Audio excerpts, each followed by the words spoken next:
Shalom.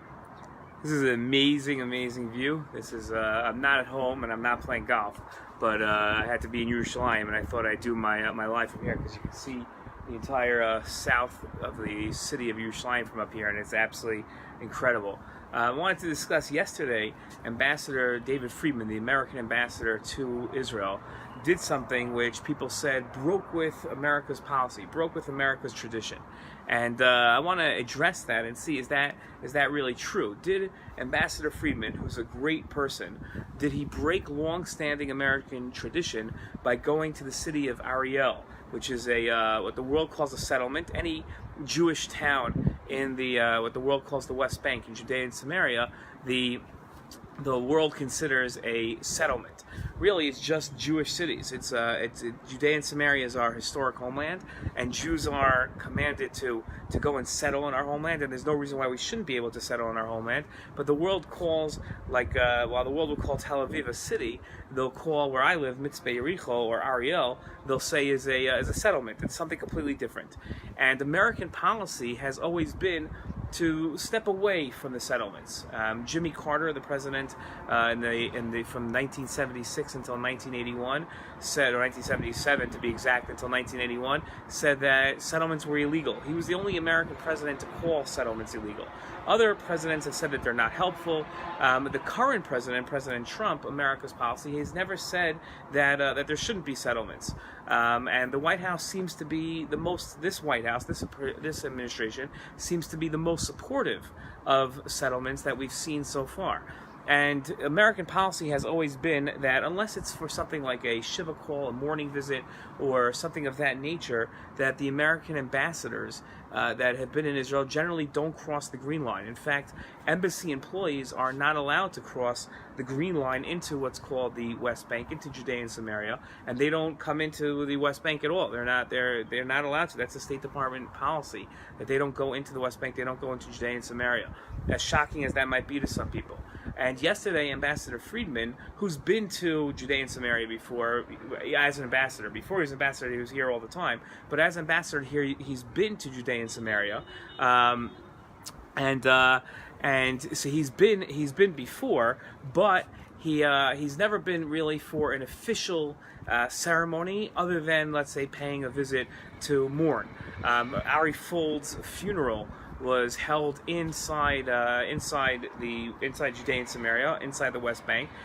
I stood next to Ambassador Friedman at that funeral, so I know he was there. And there's been plenty of places that he's been to before where he's been over, but not an official thing. So did he switch America's policy?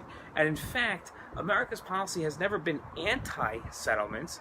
It's just been supportive of Israel, but seeing the settlements as something that is not going to be something that will help in the peace process, and that's the unfortunate position that they've had. But America's had a lot of unfortunate positions in the past, especially in foreign policy. FDR didn't want to get involved in World War II, and the Holocaust greatly occurred because, it was Hitler's fault, obviously, the Nazis' fault, but FDR had the chance to stop the Holocaust much earlier than he did, and he didn't. That was America's foreign policy, and I don't think anyone complains that he stopped that foreign policy. America used to enslave African Americans. That was a policy of the United States, and we changed that. And women's suffrage was never the policy of the United States. Women weren't allowed to vote, and now they are. So just because something is the long-standing policy of the United States doesn't mean that it should continue to be the long-standing policy. And in fact, one of the things that President Trump has been very good at, whether you're a fan or not a fan at, is looking at things and asking the question of, just because that's been the policy, should we continue it? There's a certain healthy attitude towards that, where we don't just get stuck in, well, this has been our policy forever, and therefore it should continue to be our policy. And obviously, as an Israeli, and as somebody who lives inside Judea and Samaria, I think that it's important for us to recognize that maybe now's the time for America's policy to change. For the last 51 years, the world has said that Israel shouldn't be inside Judea and Samaria, should not be in the West Bank, because that's Palestinian land, or that land will one day become a Palestinian state, and by continuously building, will be impeding a two-state solution. Well, we've been saying that for 51 years, and we've made concession after concession, whether it's stopping to build, whether it's releasing terrorists, all to get the Palestinian Arabs and the Palestinian Authority to the table, and it hasn't worked. For 51 years, this hasn't worked. And the 25 years since Oslo, also it hasn't worked. So if we're going to continue doing things just because we've been doing them, that doesn't make any sense whatsoever. Especially since the things that we've been doing have failed. They have failed. Oslo, if you're still a fan of Oslo, you've got to look at yourself in the mirror and say, hold on a second, this has not worked. The two-state solution has not resulted in the policies that we thought, besides the fact that it used to be called a peace process, not a two-state solution. I've gone on long enough. Obviously, this is a point that means a lot to me and I'm very passionate about, but I think that we should look at Ambassador Friedman and wish him a big yasher koach.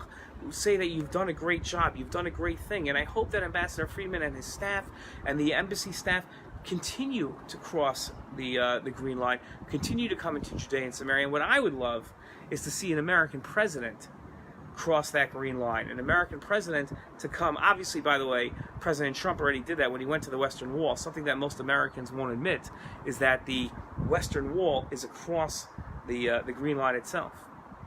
Just a fact. So President Trump actually has crossed that green line by coming into, by praying at the Western Wall, visiting the Western Wall, the first president to do that. And I think it's great, and I really hope that yesterday was a change in American policy, one that will be much more supportive of Jewish building inside Judea and Samaria, our historic homeland and the heartland of the Jewish people. Shalom.